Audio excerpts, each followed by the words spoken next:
1954 की गर्मियों में टोक्यो में बहुत गर्मी थी। हानेडा एयरपोर्ट पर, जिसे अब टोक्यो इंटरनेशनल एयरपोर्ट के नाम से जाना जाता है, यात्री आते जाते रहते थे। वे व्यापार के सिलसिले में थे, वे छुट्टियों पर थे। किसी को भी कुछ असामान्य की उम्मीद नहीं थी। फिर यूरोप से आने वाले एक विमान से एक आदमी उतरा। वह अच्छे कपड़े पहने था, वह गोरा था और उसकी उम्र 40 के आसपास थी। वह सामान्य दिखता था, लेकिन कुछ अजीब सा लग रहा था। यह आदमी एक रहस्य बनने वाला था। उसे टॉरेड का आदमी कहा जाने लगा। यह आदमी इमिग्रेशन के पास पहुंचा। उसने उन्हें अपना पासपोर्ट दिया। यह असली लग रहा था, इसमें स्टैंप्स थे। यह पुराना भी दिख रहा था। पासपोर्ट में लिखा था कि वह टॉरेड नामक देश से था। इमिग्रेशन अधिकारी ने इस देश का नाम कभी नहीं सुना था। उसने पासपोर्ट की उस लाइन की ओर इशारा किया जहां देश का नाम लिखा होता है, टॉरेड। आदमी ने शिष्टता से परफेक्ट फ्रेंच में कहा। अधिकारी उलझन में था। उसने आदमी से नक्शे पर टॉरेड को दिखाने को कहा। यात्री ने आत्मविश्वास से फ्रांस और स्पेन के बीच के क्षेत्र की ओर इशारा किया। यह टॉरेड है, उसने जोर देकर कहा। यह 1000 साल से भी अधिक समय से यहां है। अधिकारी ने अपने नक्शे पर केवल अंडोरा को देखा। उसने अपना सिर हिलाया। आदमी निराश हो गया। यह एक साधारण गलतफहमी थी। वह अपनी यात्रा से थका हुआ था। वह बस अपने होटल पहुंचना चाहता था। पासपोर्ट पहली जैसा था। यह असली लग रहा था। इसमें अन्य देशों के स्टैंप्स थे। ये स्टैंप्स जापान और अमेरिका जैसे स्थानों के थे। स्टैंप्स की तारीखें पिछले कुछ वर्षों की थीं। क्या यह आदमी एक बड़े धोखे का हिस्सा था? अधिकारियों ने आदमी का पासपोर्ट और जांच के लिए ले लिया। उन्होंने उसे पूछताछ के लिए एक छोटे से कमरे में ले जाया। आदमी पहले तो शांत था। उसने उनके सवालों का शिष्टता से उत्तर दिया। वह फ्रेंच, जापानी और थोड़ी सी अंग्रेजी भी बोलता था। उसने दावा किया कि वह एक व्यापारी था। उसने कहा कि वह काम के सिलसिले में टॉरेड और अन्य देशों के बीच अक्सर यात्रा करता था। वह जापान में व्यापार के सिलसिले में था, एक कंपनी से मिलने के लिए जो, जैसा कि पता चला, उसे नहीं जानती थी। अधिकारी और अधिक संदिग्ध हो गए। यह आदमी या तो अपनी कहानी में बेहद समर्पित था या कुछ बहुत गलत था। वह ऐसी कहानी क्यों बनाएगा और उसे ऐसा पासपोर्ट कैसे मिला जो इतना असली दिखता था? पूछताछ देर रात तक चलती रही। आदमी ने जोर देकर कहा कि टॉरेड एक असली देश था। उसने इसके बारे में विस्तार से बताया। उसने इसके इतिहास, संस्कृति और यहां तक कि भूगोल के बारे में भी बात की। उसने कहा कि टॉरेड 1000 साल से भी अधिक समय से अस्तित्व में है। वह नाराज था कि वे इसके बारे में नहीं जानते थे। जैसे जैसे रात बीतती गई, वह और अधिक परेशान होता गया। अधिकारियों ने उस पर विश्वास नहीं किया। उन्होंने सोचा कि वह पागल था। उन्होंने उसे रात भर रोकने का फैसला किया। वे और अधिक जांच करना चाहते थे। उन्होंने उसे पास के एक होटल में ले जाकर एक कमरे में रखा और दरवाजे के बाहर 2 गार्ड तैनात कर दिए।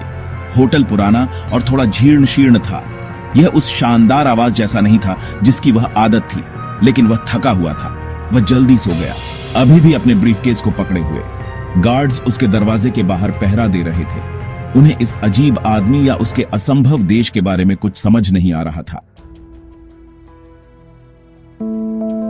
खंड 4, असंभव दस्तावेज।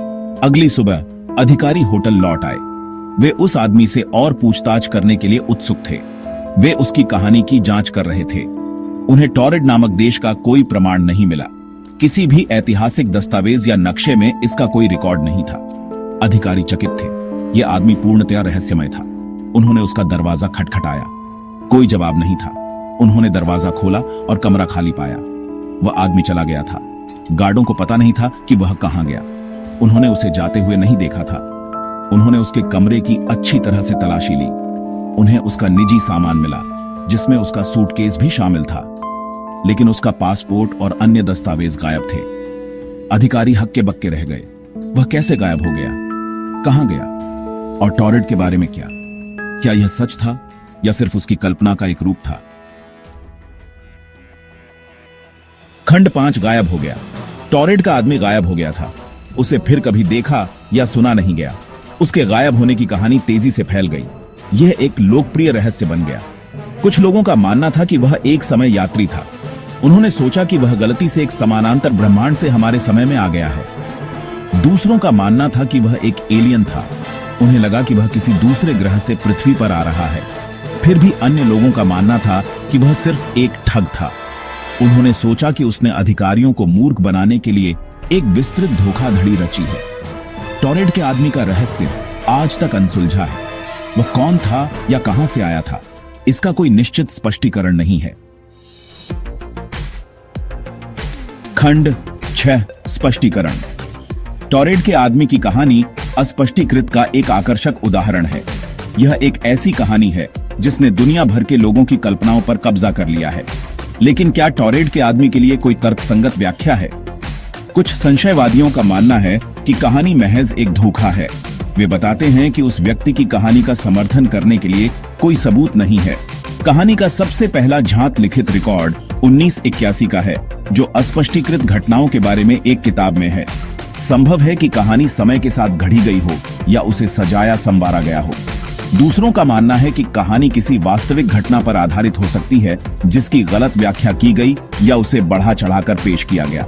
उदाहरण के लिए, यह संभव है कि वह व्यक्ति किसी वास्तविक देश से था, लेकिन उसने उसके नाम का गलत उच्चारण किया। या हो सकता है कि वह किसी अज्ञात उद्देश्य से जाली दस्तावेज ले जा रहा हो।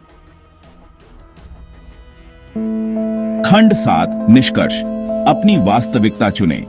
टॉरेट के आदमी का रहस्य अनसुलझा रहने की संभावना है, लेकिन यह हमें रोमांचित और दिलचस्प बनाए रखता है। यह हमें याद दिलाता है कि दुनिया में अभी भी बहुत सी चीजें हैं जिन्हें हम नहीं समझते हैं। शायद टॉरेट का व्यक्ति एक समय यात्री था, दूसरे आयाम से एक आगंतुक, या बस हमारी सामूहिक कल्पना का एक नमूना। व्याख्या जो भी हो, कहानी यह याद दिलाती है कि वास्तविकता अक्सर कल्पना से अधिक अजीब होती है।